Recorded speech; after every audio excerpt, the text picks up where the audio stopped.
ડભોઈમાં મોસમનો જોરદાર મોન્સૂન ધમાકેદાર એન્ટ્રી સાથે પ્રવેશ કરી ચૂક્યો છે।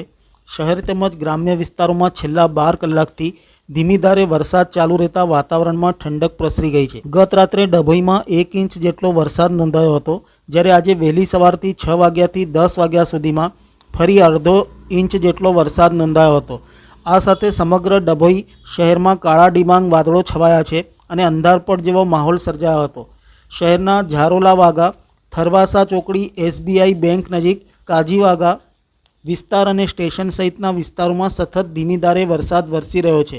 વરસાદની શરૂઆત સાથે વાતાવરણમાં ઠંડક પ્રસરી છે અને સામાન્ય જનજીવન ઉપર પણ તેના અસરકારક પ્રભાવ જોવા મળી રહ્યો છે। શહેર સાથે ગ્રામ્ય વિસ્તારોમાં પણ વરસાદની મહેર રહી છે। ફરતીકુઈ, મોટા હબીપુરા, મંડાળા, પીસાઈ, શિરોલા અને કરાલી સહિતના ગામોમાં પણ વરસાદ થયો છે। વાવણી માટે યોગ્ય વરસાદથી ખેડૂત સમુદાયમાં ખુશીની લહેર દોડી ગઈ છે।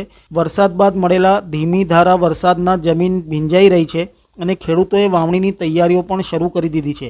ડભોઈમાં આવી ધીમી અને સતત વરસાદી મોસમ જો ચાલુ રહે તો આગામી દિવસોમાં કૃષિ ઉત્પાદન માટે અનુકૂળ પરિસ્થિતિઓ સર્જાય તેવી આશા ખેડૂતો સાથે ખેડૂતોના સંગઠનો પણ વ્યક્ત કરી રહ્યા છે।